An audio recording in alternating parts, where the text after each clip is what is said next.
Hello. Hello. Madam രാവിലെ വന്ന hello. Ambulance ഡ്രൈവറാണേ. അയ്യോ, ഞാൻ നിങ്ങളെ എങ്ങനെ ഒന്ന് കോണ്ടാക്ട് ചെയ്യുമെന്ന് വിചാരിച്ചിരിക്കുവായിരുന്നു കേട്ടോ. എങ്ങനെയുണ്ട് മാഡം ഇപ്പം? ഒരുപാട് ഭയങ്കര, നമുക്ക് ഒരിക്കലും മിറക്കിളായിട്ട് പുള്ളി വെന്റിലേറ്ററിൽ വളരെ മോശം സിറ്റുവേഷനിലായിരുന്നു. പക്ഷെ ഇപ്പം അവർ എക്സ്റ്റുബേറ്റ് ചെയ്തു. ആണല്ലേ? ഓ. അതെ അവസാനം പറഞ്ഞു. ഞാൻ ഇപ്പൊ വരുന്നവരോടെല്ലാം ഞാൻ ഇത് പറഞ്ഞുകൊണ്ടിരിക്കുക. എനിക്ക് ആംബുലൻസിൽ കൊണ്ടുവന്നവർ അവരെ ഒന്ന് കണ്ടിരുന്നെങ്കിൽ. കാര്യം ആ ഒരു CPR മാത്രം രക്ഷപ്പെട്ടത്.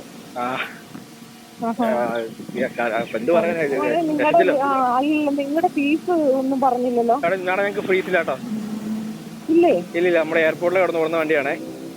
ആണോ? അയ്യോ, എന്റെ ദൈവം അനുഗ്രഹിക്കട്ടെ. ഞാൻ എല്ലാരും വിളിക്കുമ്പോ പറയാം, ആ കൊച്ചുങ്ങളെ ഞാൻ എങ്ങനെ ഒന്ന് കോണ്ടാക്ട് ചെയ്യാനാ നമുക്ക് കാര്യം അത്രയ്ക്കും ആത്മാർത്ഥമായിട്ട് ആ CPR കൊടുത്ത ഒരു മോനില്ലേ. മറ്റേ യൂണിഫോം. അതെ പത്ത് ആത്മാർത്ഥമായിട്ടേ. ഞാൻ പറഞ്ഞോളാം. ഞാൻ പ്രത്യേകം പറയണം കേട്ടോ. എവിടെ, എയർപോർട്ടിന്റെ ഇവിടെ ഓടുന്നതാണോ?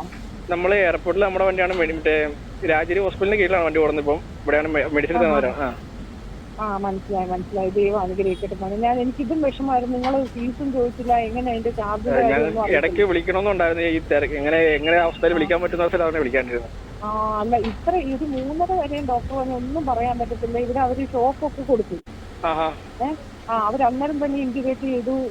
ഒരു ഇതുമില്ല. കാര്യം പുള്ളിക്കാരന്റെ സിറ്റുവേഷൻ എന്റെ ആങ്ങളെയാണ്. കാര്യം പുള്ളിയുടെ വൈഫ് 1 വർഷമായതുള്ളൂ മരിച്ചിട്ട്. ഒരു മോനെ ഉള്ളു. കൊച്ചിന്റെ ഒരു വല്ലാത്ത അവസ്ഥയിലാണ് കൂടെ പോയിക്കൊണ്ടിരിക്കുന്നത്. അപ്പം പക്ഷെ പുള്ളി എല്ലാരും ഞങ്ങളെയൊക്കെ വന്നു കഴിഞ്ഞാൽ എയർപോർട്ടിൽ കൊണ്ടുവിടാനും ഒക്കെ പുള്ളിക്ക് ഭയങ്കര ആക്റ്റീവായിട്ട് എല്ലാവരും സഹായിച്ചു നിൽക്കുന്നതാണ്. അപ്പൊ എനിക്ക് നിങ്ങളുടെ കാര്യമായിരുന്നു. എനിക്ക് ആരോടൊന്ന് പറയുന്നത്, എങ്ങനെ നിങ്ങളെ ഒന്ന് കോണ്ടാക്ട് ചെയ്യുമെന്ന്. ഒരുപാട് താങ്ക്സ് കേട്ടോ.